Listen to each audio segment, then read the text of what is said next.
오늘 하나님의 말씀은 사무엘상 19장입니다. 사무엘상 19장 1절에서 7절 말씀까지입니다. 구약 성경 441면 사무엘상 19장 1절에서 7절 말씀을 함께 봉독하겠습니다. 사울이 그의 아들 요나단과 그의 모든 신하에게 다윗을 죽이라 말하였더니 사울의 아들 요나단이 다윗을 심히 좋아하므로 그가 다윗에게 말하여 이르되 내 아버지 사울이 너를 죽이기를 꾀하시느니라. 그러므로 이제 청하노니 아침에 조심하여 은밀한 곳에 숨어 있으라. 내가 나가서 내가 있는 들에서 내 아버지 곁에 서서 내 일을 내 아버지와 말하다가 무엇을 보면 내게 알려주리라 하고, 요나단이 그의 아버지 사울에게 다윗을 칭찬하여 이르되 원하건대 왕은 친하 다윗에게 범죄하지 마옵소서. 그는 왕께 득죄하지 아니하였고 그가 왕께 행한 일은 심히 선함이니이다. 그가 자기 생명을 아끼지 아니하고 블레셋 사람을 죽였고 여호와께서는 온 이스라엘을 위하여 큰 구원을 이루셨으므로 왕이 이를 보고 기뻐하셨거늘 어찌 까닭없이 다윗을 죽여 무죄한 피를 흘려 범죄하려 하시려나이까. 사울이 요나단의 말을 듣고 맹세하되 여호와께서 살아계심을 두고 맹세하거니와 그가 죽임을 당하지 아니하리라. 요나단이 다윗을 불러 그 모든 일을 그에게 알리고 요나단이 그를 사울에게로 인도하니 그가 사울 앞에 전과 같이 있었더라. 아멘. 우리가 잘 알고 있는 익숙한 말 중에 근묵차흑이라는 말이 있습니다. 먹을 가까이 하면 자신도 모르게 검어진다는 말로 우리 주변에 사람이 미치는 영향, 그것도 친구가 미치는 영향이 얼마나 중요한지를 말해줍니다. 우리 곁에 좋은 사람 한 사람이 있으면 내가 힘들고 넘어질 순간에 그 사람으로 말미암아 지속적인 위로를 받고 또한 지혜를 얻게 됩니다. 반면에 아무리 좋은 사람도 옆에 나쁜 사람 그리고 악한 생각을 하는 사람과 오랫동안 같이 하다 보면 그 영향을 받지 않을 수가 없습니다. 그래서 세상도 그렇지만 하나님도 우리에게 친구 사귀는 것에 대해서 참 많은 말씀을 하십니다. 그리고 때로는 어떤 친구는 사귀지 말라라고 말씀하시기도 하십니다. 잠언서에 보시면 이런 친구는 사귀지 말라 하십니다. 수시로 노를 품는 자, 그리고 술을 즐겨하는 자, 음행하는 자들과 사귀지 말라. 또한 사도 바울 역시 마찬가지입니다. 자칭 기독교인이라 하면서 탐욕을 부리거나 술에 취하거나 그리스도의 도를 따르려 하지 않는 자들, 그런 자들은 사귀지 말고 도리어 그런 자들을 부끄럽게 하라, 꾸짖으라라고 말합니다. 왜냐하면 그런 자들로 인하여 복음이 왜곡될 뿐 아니라 좋은 사람이었어도 그들에게 악한 영향을 받고 악하게 변할 것이 분명하기 때문에 그런 사람들을 멀리하고 사귀지 말라라고 합니다. 반면에 성경을 보면 큰 위기에 처해 있거나 공경에 처해 있거나 혹은 주목받지 못하는 별 볼 일 없는 사람이었음에도 불구하고 그 옆에 좋은 친구로 말미암아 그 삶이 회복되어지고 점점 더 강해지는 그런 것도 볼 수 있습니다. 우리가 알고 있다시피 바울이 바울로 쓰임받을 수 있었던 이유는 먼저 중요한 하나님의 은혜가 그에게 있었습니다. 근데 하나님의 은혜는 어떻게 임했느냐? 주변의 좋은 친구들을 통하여 바울에게 임했습니다. 그가 박해자여서 모든 사람들이 사도들이 그를 무서워하였을 때 그를 보증하고 그리고 그를 사도들에게 데려갔던 바나바라는 좋은 친구가 바울에게 있었고요. 그리고 그와 함께 바울과 함께 목숨을 걸고 어디든지 감옥까지도 함께 갔던 실라가 그 옆에 있었고요. 그리고 그의 노년에는 그의 영적인 아들 디모데가 그의 곁에 있었기 때문에 바울의 삶의 인생은 하나님께서 좋은 사람으로 채우신 인생이라고 해도 과언이 아니었습니다. 오늘 우리가 살펴볼 다윗 역시 마찬가지입니다. 그의 시작은 미약했습니다. 그의 집안에서도 막내였을 뿐 아니라 목동에 불과한 그러한 사람이었습니다. 그런데 그럼에도 불구하고 하나님은 그를 왕으로 세우십니다. 다윗 옆에는 훌륭한 사람들, 좋은 사람들이 있었기 때문입니다. 오늘 본문에 보니까 요나단 같은 사람도 다윗에게 좋은 친구가 되어 주었습니다. 다윗이 힘들고 어려웠을 때, 다윗의 인생 가운데 큰 위기가 닥쳐있을 때 바로 그의 옆에 요나단으로 말미암아 그는 위기를 헤쳐나오고 더욱더 큰 하나님의 사람으로 성장할 수 있었습니다. 우리가 잠시 돌아볼 것이 있습니다. 우리의 삶이 점점 어려워지고 있거나 힘들어지고 있다는 것은 비단 나의 문제만은 아닐 수도 있습니다. 내 주변에 어떤 친구가 있는지, 내가 어떤 사람과 교제하고 있는지를 한번 돌아볼 필요가 있습니다. 수시로 나에게 찾아와서 세상적인 이야기와 자랑과 그리고 가시 같은 말로 내 마음을 낙심시키고 무겁게 만드는 친구들이 많은 사람은 그의 인생도 점점 무겁고 어두워질 수밖에 없습니다. 반면 신앙으로 하나님의 말씀을 권면하는 사람, 나도 저런 모습을 닮아가면 좋겠다는 그런 모습을 보여주고 힘이 되어주는 친구들도 있습니다. 그런 사람들이 찾아와서 나를 만나주기만 하면 내 마음이 회복이 되기도 합니다. 그 사람은 무너지지 않고 낙심할 순간에도 낙심하지 않을 수가 있습니다.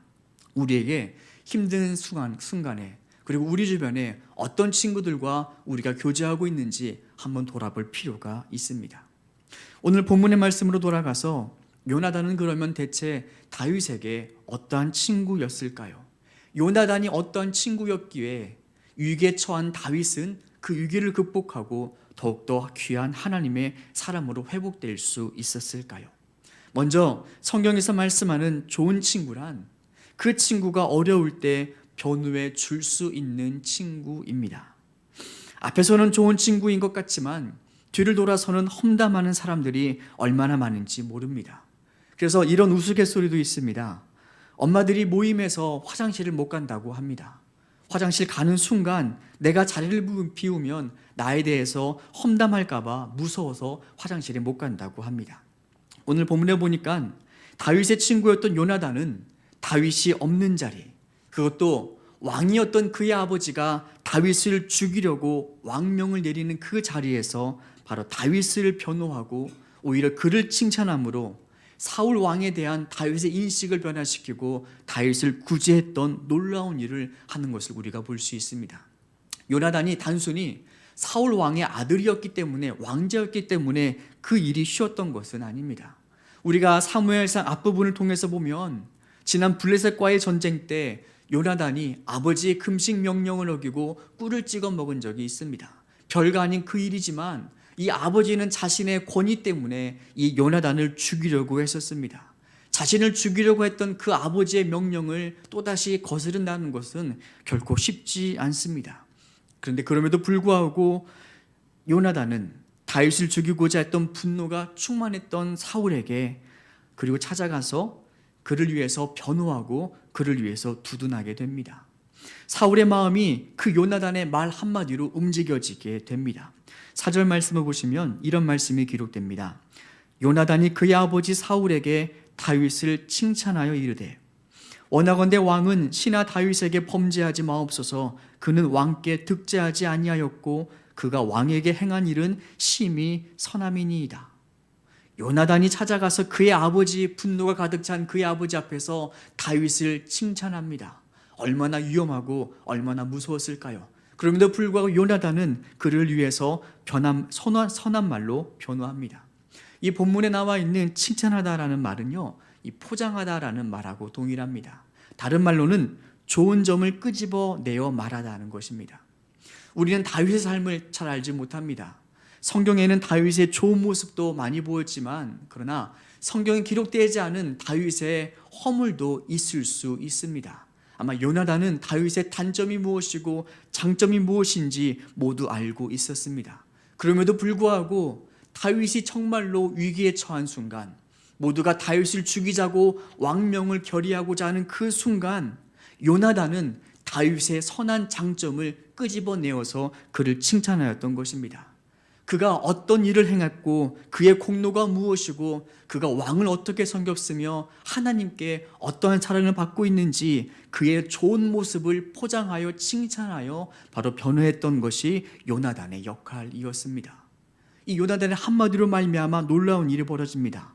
사울 왕의 분노가 사그러듭니다. 6절 말씀해 보시면 사울이 요나단의 말을 듣고 맹세하되 여호와께서 살아계심을 두고 맹세하거니와 그가 죽임을 당하지 아니하리라. 죽을 위기에 처해 있던 다윗이 요나단의 변호로 말미암아 죽을 위기를 한 번 넘기고 그리고 그의 직위까지 복직하게 됩니다.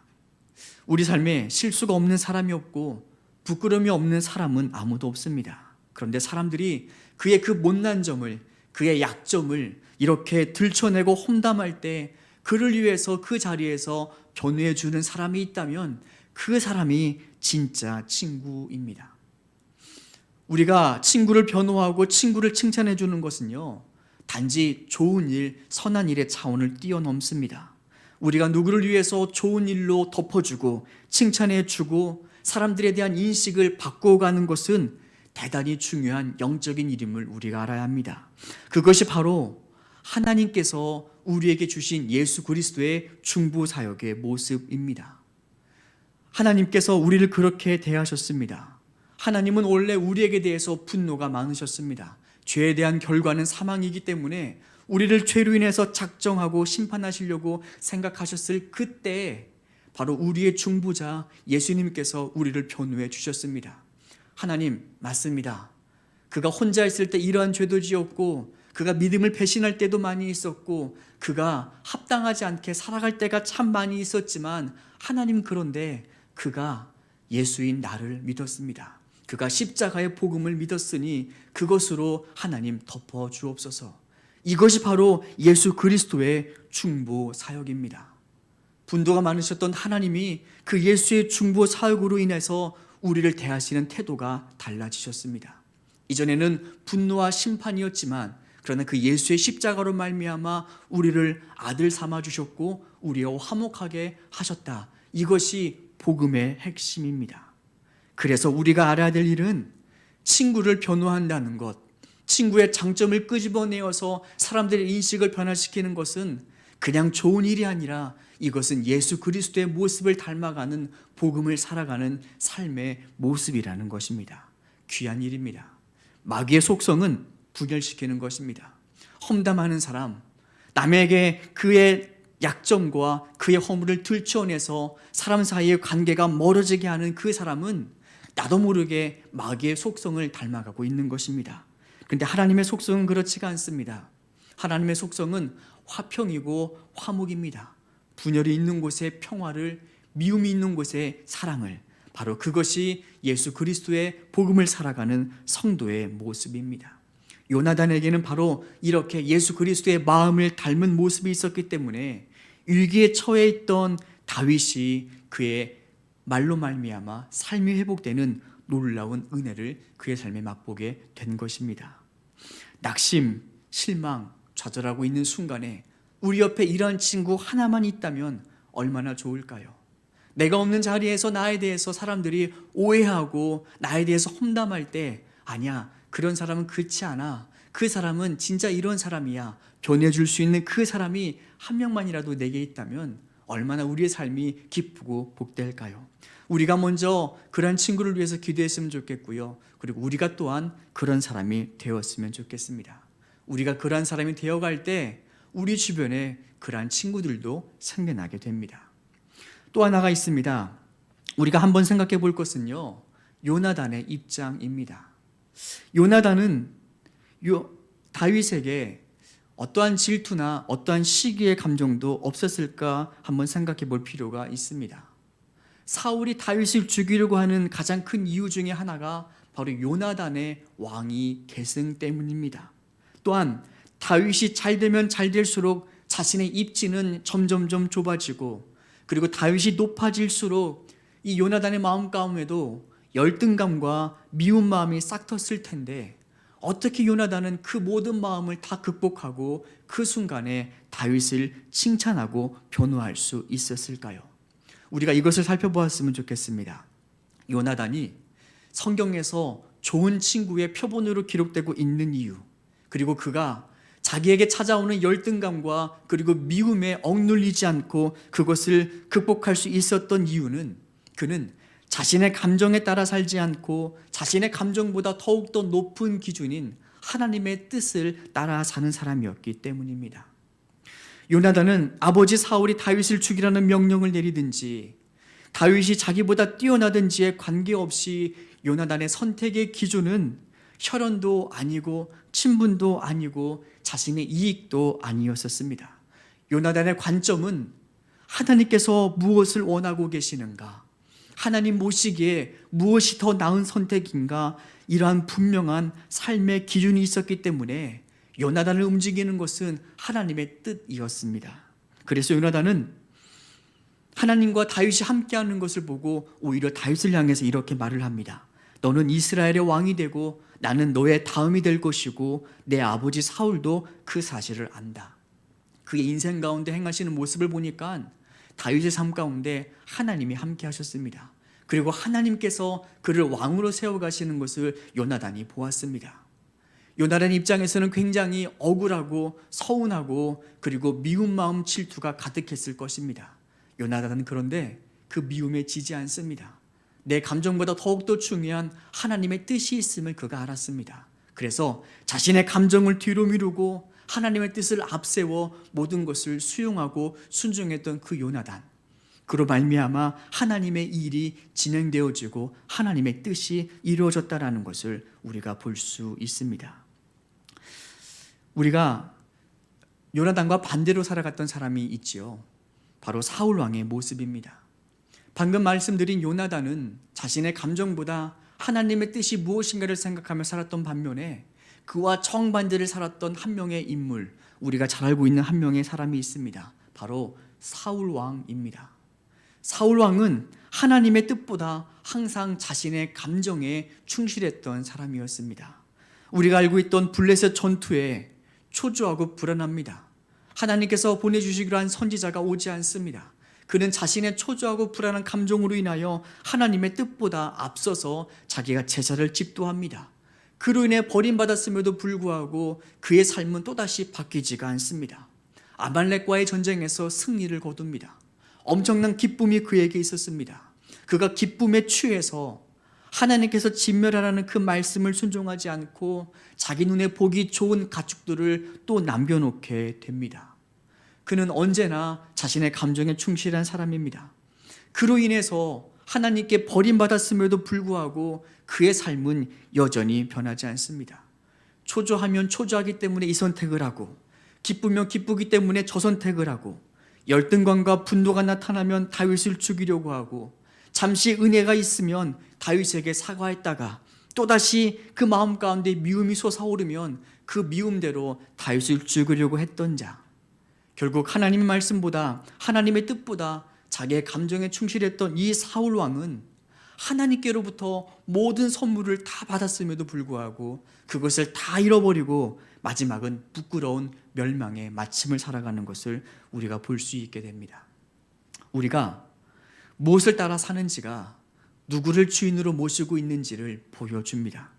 우리는 입버릇처럼 하나님은 나의 주인이십니다라고 고백을 합니다. 그런데 그것은 우리의 입으로 고백하는 것이 아니라 우리가 어떤 기준에 따라 사는지가 우리의 주인을 나타내 줍니다. 우리의 삶을 결정하는 것, 그리고 우리의 감정을 결정하는 것, 그리고 우리의 선택을 결정하는 것, 그것이 바로 나의 진짜 주인입니다. 돈 때문에 감정이 쉽게 좌우되는 사람, 그리고 돈 때문에 쉽게 선택이 결정되는 사람, 그 사람의 주인은 돈입니다.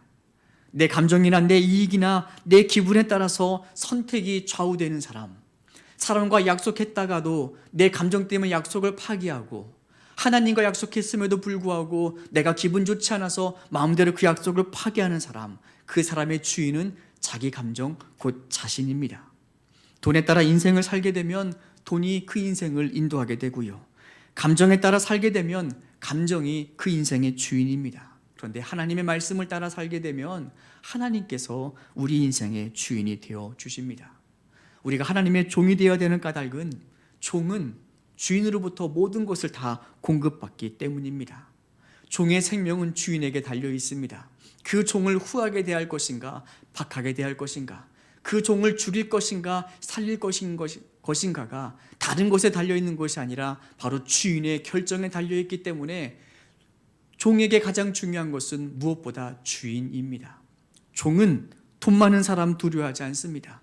권세 많은 사람 두려워하지 않습니다. 심지어 왕이라도 두려워하지 않습니다. 종이 두려워하는 것은 그의 모든 것을 결정할 수 있는 주인만이 오직 그에게 두려움이 되고 오직 주인만이 순종하게 됩니다.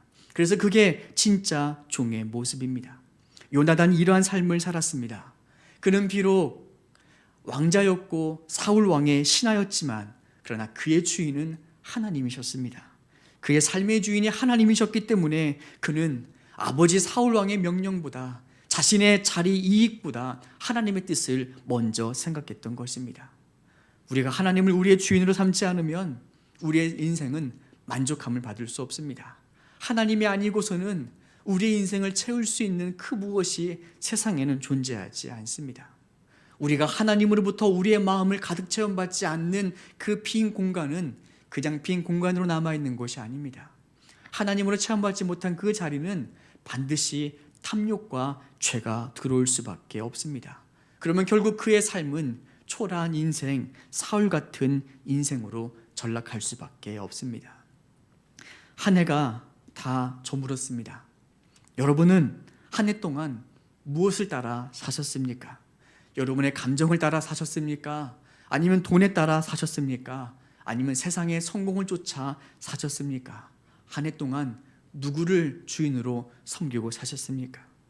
또한 여러분은 한 해 동안 어떤 친구들을 곁에 두셨습니까? 어떤 친구 때문에 마음이 상했고 또 어떤 친구로 인하여 하나님께 더욱더 가까이 나아갈 수 있게 되었습니까? 우리가 올해뿐만 아니라 내년에는 더욱더 우리가 좋은 친구를 사귀는 그런 한 해가 되었으면 좋겠습니다. 내가 좋은 친구를 사귀려면 내가 먼저 좋은 친구가 되어야 합니다. 친구를 험담하지 않고 변호해주는 사람, 자신의 감정에 따라 살지 않고 하나님의 말씀을 따라 사는 사람, 바로 그 사람이 좋은 친구가 될 수 있는데, 그러기 위해서는 우리가 하나님을 우리 마음 가운데 가득가득 채워야 합니다. 그 삶을 통하여 하나님께서 우리 삶에 하나님의 뜻을 이루어 가십니다. 우리가 오늘 말씀을 생각하시면서 함께 기도하였으면 좋겠습니다. 이제 2021년도부터 우리가 새롭게 행하는 것들이 있습니다. 첫 번째는요, 우리가 성경 필사를 하기로 하였습니다. 여러분, 성경 필사는 그냥 단지 하나님의 말씀을 노트에 옮겨 적는 일이 아닙니다. 이 성경 필사는요, 한 글자 한 글자 하나님의 말씀을 내 마음에 새기는 것이 바로 성경 필사의 목적이자 이유입니다. 그 말씀을 내 마음에 새길 때 내가 좋은 사람이 되어가고 좋은 친구가 되어줄 수 있습니다. 또 하나 중요한 것이 있죠. 우리가 이제 1월 3일부터 온마음 기도 모임을 시작하게 됩니다. 진짜 좋은 친구는 그 사람을 위해서 기도할 수 있는 친구, 그 사람을 위해서 기도하는 친구만이 그 사람을 위해서 좋은 변호를 해줄 수 있는 것입니다. 영적인 끈은 세상의 그 무엇보다 더욱더 강력한 끈이 됩니다. 그래서 우리가 오늘 이 두 가지를 통해서 함께 기도하였으면 좋겠습니다. 하나님, 내년부터 성경 필사가 시작이 되는데 하나님의 말씀을 내 마음에 새겨 넣는 좋은 사람 되어가는 습관을, 그리고 끝까지 완주할 수 있는 은혜를 주시고, 또 하나, 하나님, 나에게도 좋은 친구가 필요합니다. 나를 변호해 줄 수 있는 친구, 내 마음을 금심하게 만드는 사람이 아니라 나에게 하나님께 가까이 나아가고 싶은 소망을 던져주는 친구, 하나님, 그러한 사람이 필요합니다. 근데 그냥 되는 것이 아니라 하나님, 내가 그와 함께 기도하기를 바랍니다. 나에게 중보기도할 수 있는 그런 기도의 동역자를 보내주시옵소서. 우리가 이 두 가지 기도 제목을 가지고 이 시간에 함께 합심으로 기도하도록 하겠습니다.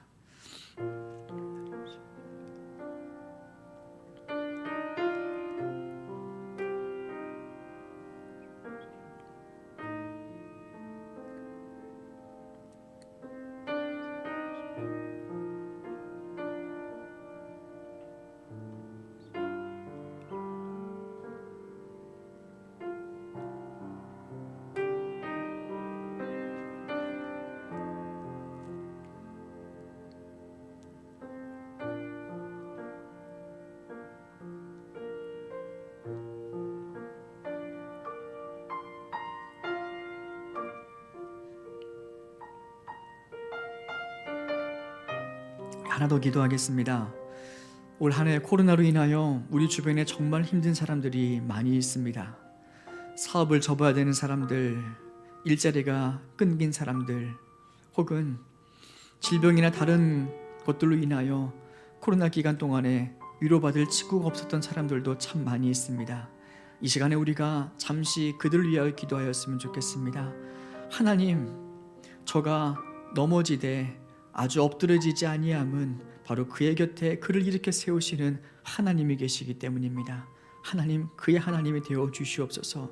우리 이 시간에 우리 주변의 사람들을 위하여 중보기도 하겠습니다.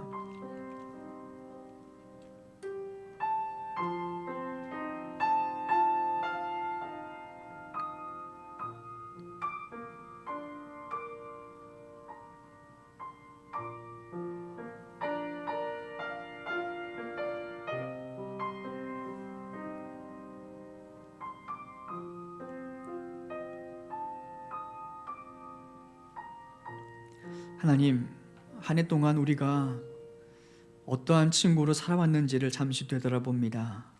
험담하는 일에 앞장서는 자가 아니었는지, 혹은 세상의 정욕과 돈과 나의 감정을 따라 사는 자들이 아니었는지, 하나님, 부끄러운 한 해가 있다면, 모습이 있다면 주님 덮어주시고 우리에게 새로 시작하는 한 해에게 우리에게 또 다른 기회를 주시사 예수 그리스도를 닮은 자들, 예수 그리스도의 충부하시는 모습처럼 좋은 친구가 되어가도록 하여 주시옵소서. 한 해 동안 말씀을 마음에 새기게 하시고 좋은 기도 중보자를 만들어서 하나님, 우리가 그렇게 좋은 친구 되어갈 수 있도록 하여 주옵소서. 감사드리며 귀하신 예수님의 이름으로 기도드립니다. 아멘. 광고 하나 드리고 주기도문으로 마치겠습니다. 11시 50분부터 우리 중보기도 온마음 기도 모임에 대해서 오리엔테이션이 있습니다. 아직 신청하지 못하신 분들이 있다면 담당 교구 목사님이나 분들에게 카카오톡을 통하여 연락을 주시면 저희가 함께 연결해서 오리엔테이션을 진행하고 또 한 해 동안 온마음 기도를 어떻게 진행하는지를 저희가 함께 나누도록 하겠습니다. 50분부터 11시 50분부터 진행할 예정입니다. 주기도문으로 함께 기도회를 마치겠습니다. 하늘에 계신 우리 아버지, 아버지의 이름을 거룩하게 하시며 아버지의 나라가 오게 하시며 아버지의 뜻이 하늘에서와 같이 땅에서도 이루어지게 하소서.